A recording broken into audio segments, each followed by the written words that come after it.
Not to get too deep into backstory, nor disclose too much personal information about myself, but I'll just come right out and say it, that I've always been a reclusive person ever since I was a young kid. I didn't have many friends at all, and I spent most of my time playing video games on the computer or varying consoles I grew up with. As I got older, like high school, I started to get into just going on long walks, exploring. I'd walk through the woods, walk through cemeteries. And then I developed an obsession with trespassing, going places I wasn't supposed to be. It started with sneaking into cemeteries at night. Then I started getting more experimental with it, like exploring abandoned hospitals and schools. When I was finally able to drive, it made accessing all these places much easier. Of course, I only went with one of my few friends once or twice. Honestly, I enjoyed it more by myself. Part of my weirdness includes the fact that I don't get scared exploring abandoned places at night by myself. Or perhaps I should use past tense and say I didn't used to get scared. How I used to find a lot of abandoned structures was simpler than you might think. I would just go on Google Earth and zoom into rural areas. Then I would look for abandoned-looking structures in unsuspecting places.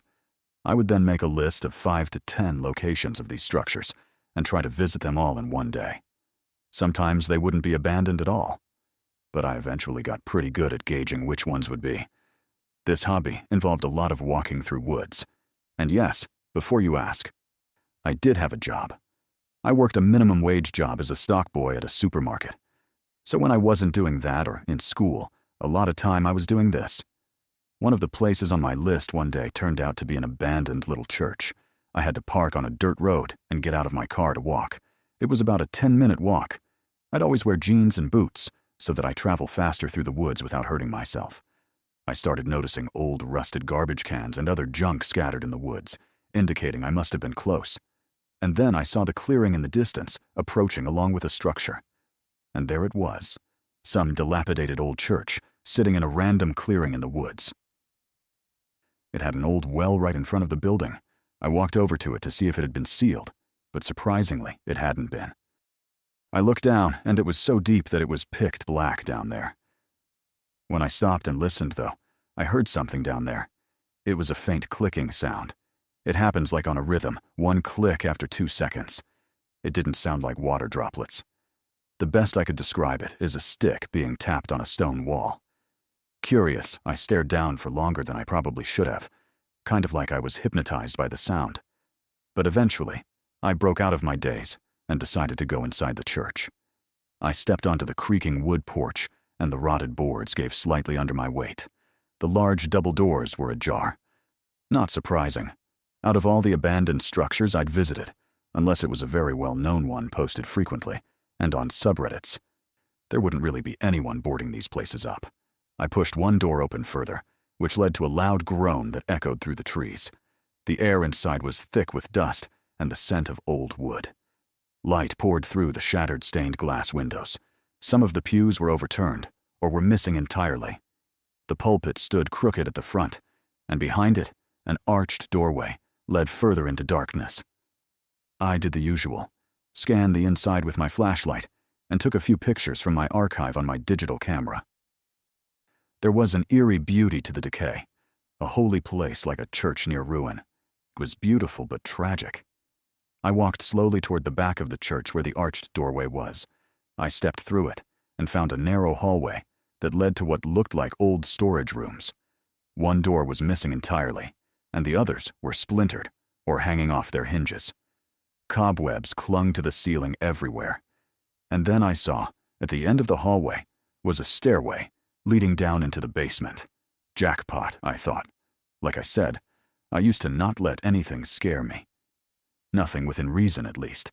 Something about exploring abandoned basements excited me. But this time, something about that basement door hanging open leading to the darkness below made me pause. I honest to God got a slight chill. But I kept going. I started down the stairs slowly, and each step creaked so loud that I feared I'd fall through the wood. And then I counted 7 steps until my right foot landed on one that gave way with a loud crack. And before I could react, it collapsed under me. I fell hard and landed in a pile of junk and dirt below the stairs. I fell directly on my ass and hurt my tailbone. I let out some kind of audible complaint, probably a "God damn it" or something. My flashlight flew out of my hand, so I crawled over to grab it. That was when I heard a voice. It was a higher-pitched sounding voice, either a woman or a young boy. It was saying words, but I couldn't understand any of them except for one thing. They said hello. The rest was gibberish, like someone trying to talk but didn't know how. I stood up and pointed the flashlight around.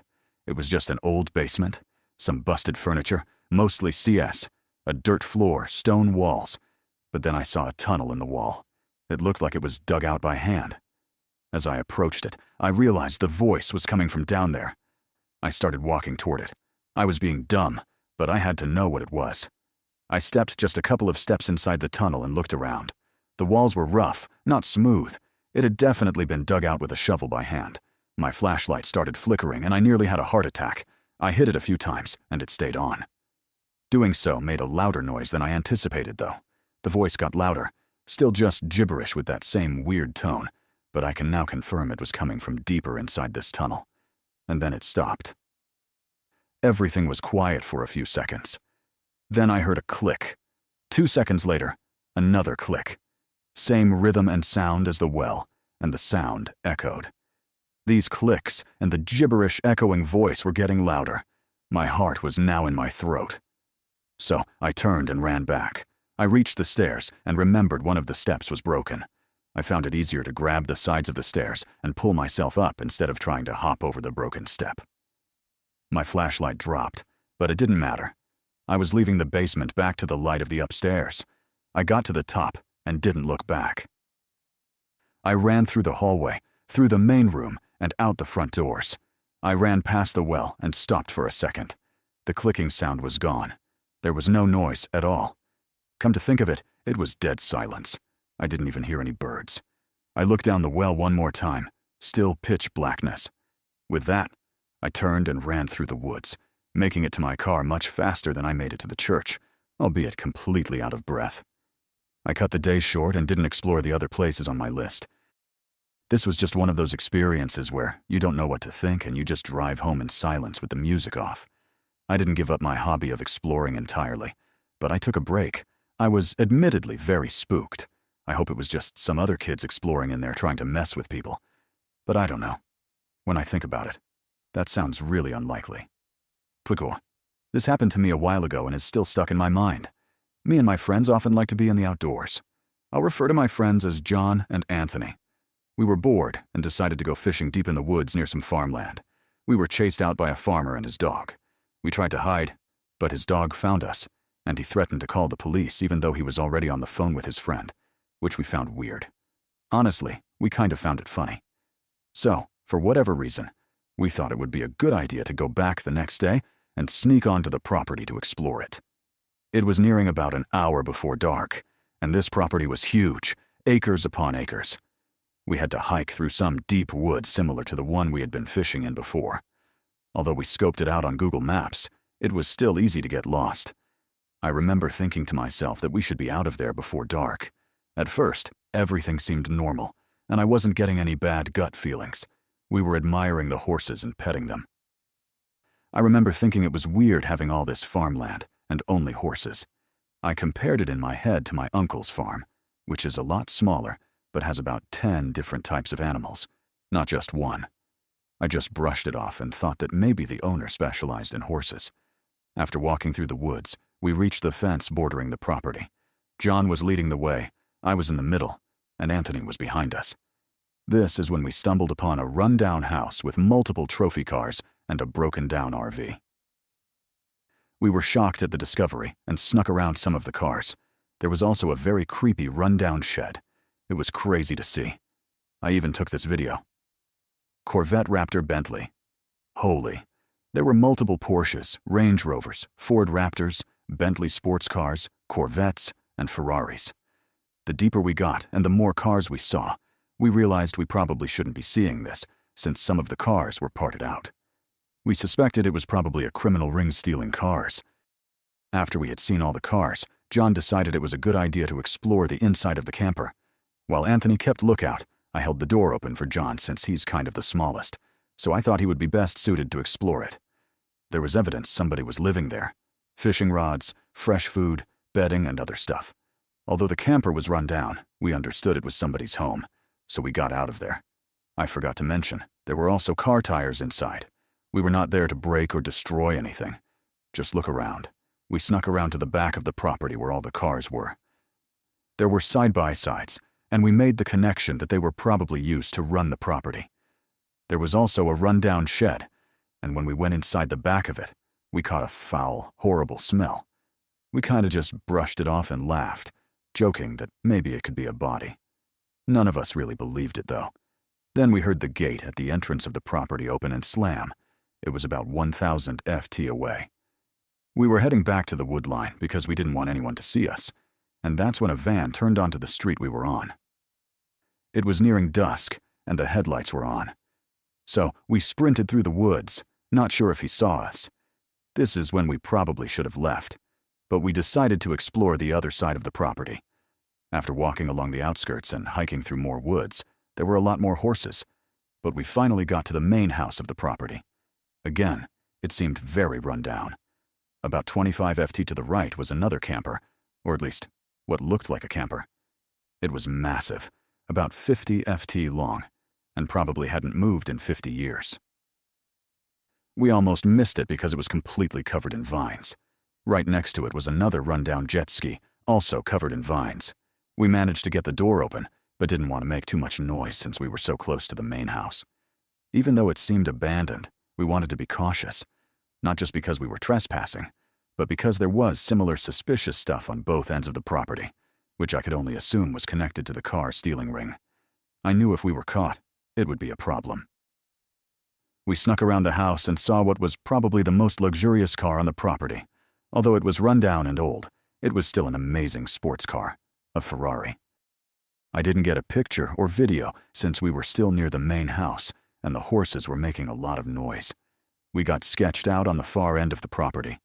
There was a boat and cooler inside a fridge.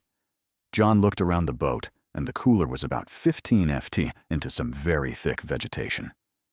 We joked about the probability of a body being in there. At this point, the mood was still kind of jokey, because we were exploring something we weren't supposed to see. When we got closer to the freezer, another terrible smell came, like the smell of death and rot.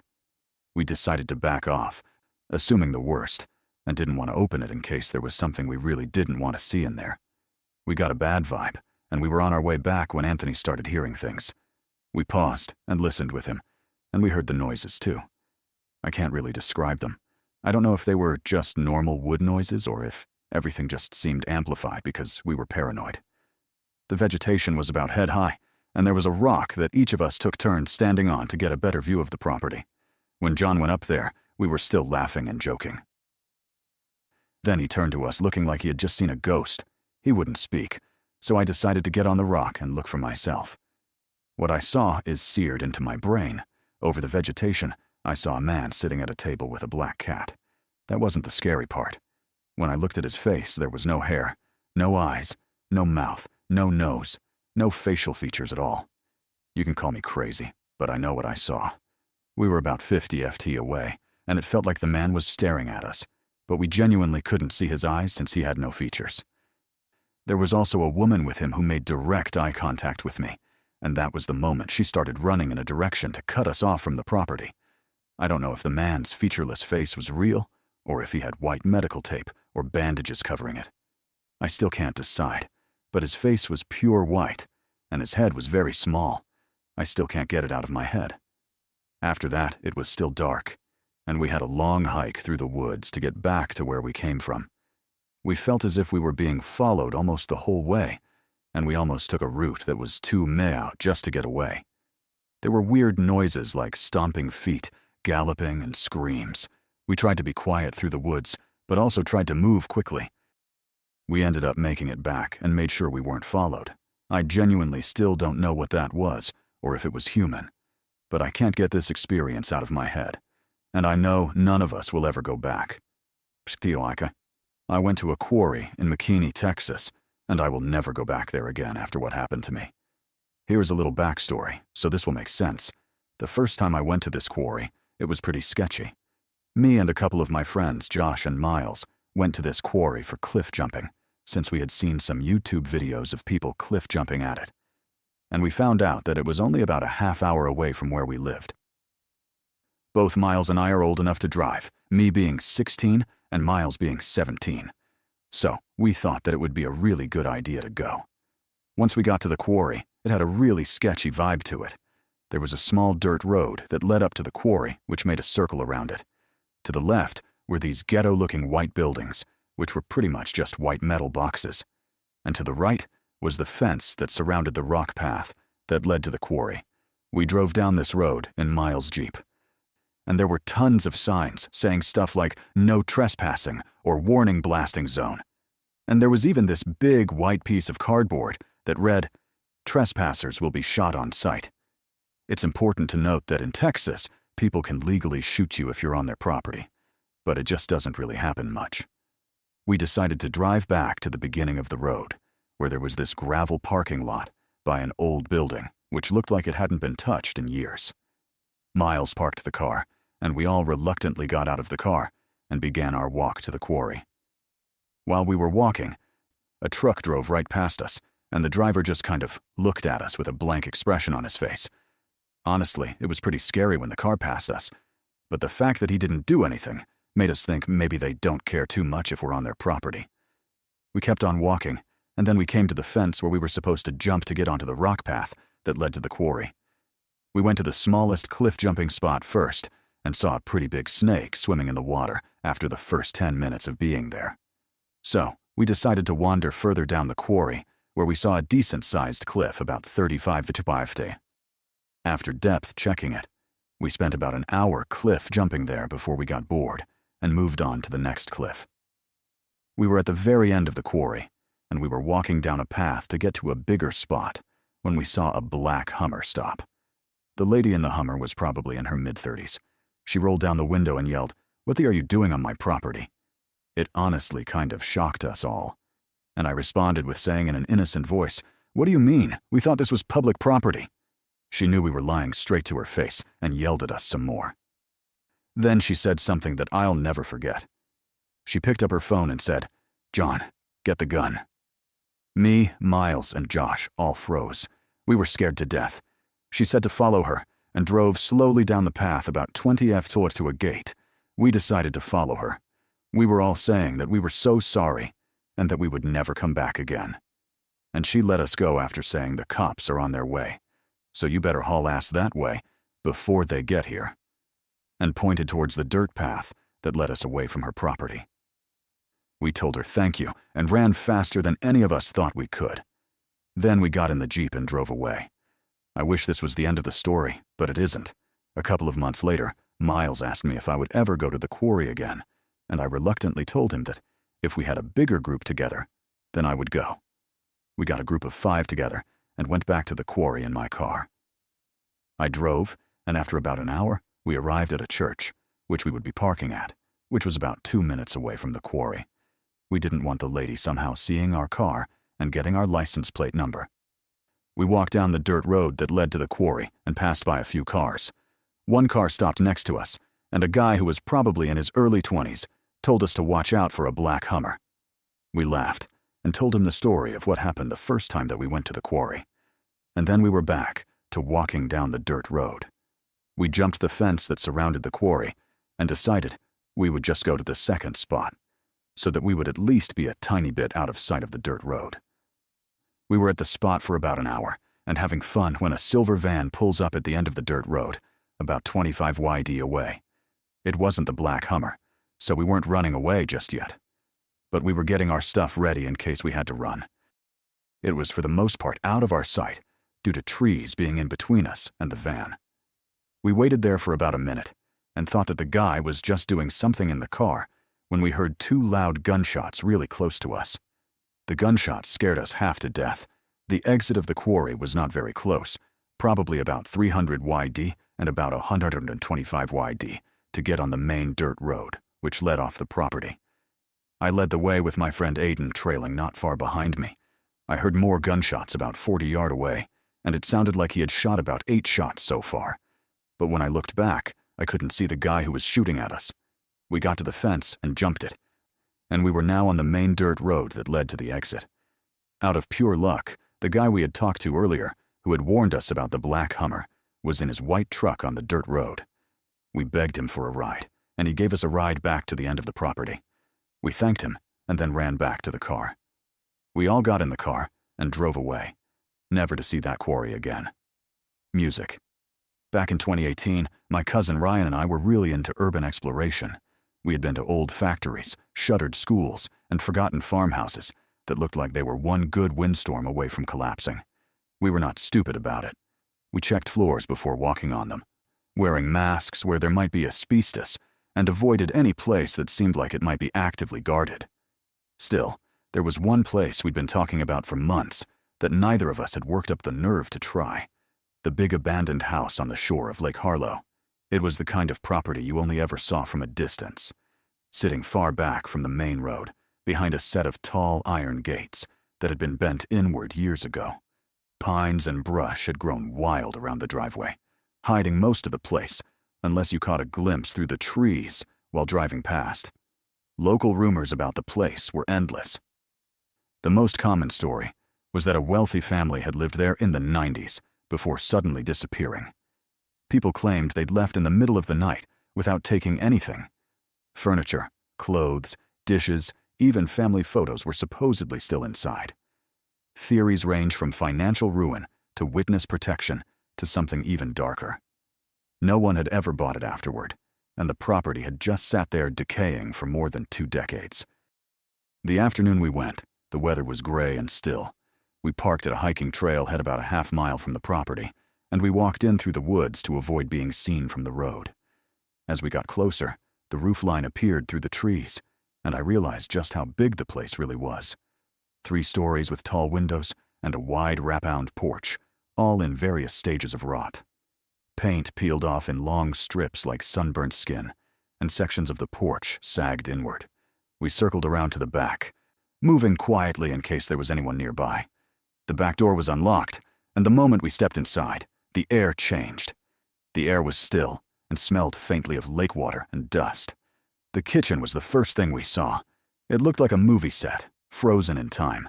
Plates were stacked neatly on the counter, and a coffee cup with a brown ring of dried residue sat beside the sink. The cabinet stood open, showing old boxes of food that were long expired. A faded calendar on the wall still hung open to May 1997. We moved through the downstairs slowly. The living room still had furniture draped in yellowed sheets. The fireplace was still filled with crumbling ash, like the last fire had burned out decades ago. Family photos were hung in the hallway, with people smiling at barbecues and dressed up for Christmas. Honestly, I got the chills for some reason as I looked at these photos. There was something eerie about seeing cheery family photos in a long abandoned house. Some of the photos had sun-faded so badly that their faces were almost ghostly white. Upstairs is where things started to feel off. The first bedroom we entered had a perfectly made bed, but all the dresser drawers were open and completely empty. Another room's floor was entirely covered with newspapers from 1997, each one folded open to the classified ads section. I didn't think much of it until I noticed the dates. They were all from within the same week in July, and every circled ad was for private buyers looking for quiet transactions. The master bedroom was the strangest. The heavy curtains were drawn shut, but when I pulled them back, I found the windows had been boarded over from the inside. The closet door had a rusted padlock on it, and the floor in front of it was scratched, as if someone had tried to drag something heavy out, but couldn't. Ryan wanted to force it open, but I talked him out of it. We didn't have tools, and I wasn't eager to break something in a place where we weren't supposed to be. He suggested we check the basement before leaving. The basement door was in a narrow hallway off the kitchen. When we opened it, a wave of damp, cool air came up that smelled strongly of mildew. The stairs were wooden. Each step down creaked like it might give way under us. The basement was big with thick stone walls and wooden shelves along one side. Most were empty, except for a few rusted cans and a broken lantern. But in the center of the room, illuminated in our flashlight beams, were 5 chairs, all mismatched and old, but arranged in a perfect circle. Unlike everything else in the house, they weren't dusty. The seats looked recently used. I was about to whisper something to Ryan when we both froze. Somewhere above us, a door closed. The sound was clear as day, and it was followed by footsteps crossing the floor above. We killed our lights instantly and stood in the dark, barely breathing. The footsteps paused, then started again, moving toward the hallway above the basement. My heart was pounding so hard I could hear it in my ears. We hadn't seen any cars outside. We hadn't heard anyone else since we got here. Whoever was up there hadn't made a sound until now. The footsteps stopped again, this time directly above the basement door. Then the sound of the door handle rattling made my blood run cold. Ryan grabbed my arm and pulled me toward the far end of the basement, where a small ground-level window sat broken and half covered by a rotting shutter. It was barely big enough to fit through, but we didn't care. I went first, scraping my jacket on the glass, dropping down into damp dirt outside. Ryan was right behind me. We sprinted into the treeline, not daring to look back until we were well into the woods. When I finally did glance over my shoulder, I saw the basement door wide open and someone standing in it. They were too far away to make out any details. Just tall and still. And it looked like their head was tilted slightly, like they were watching us. We didn't stop running until we reached the car. Both of us were so disturbed that we barely even spoke on the car ride home. That night, I just kept replaying it in my head.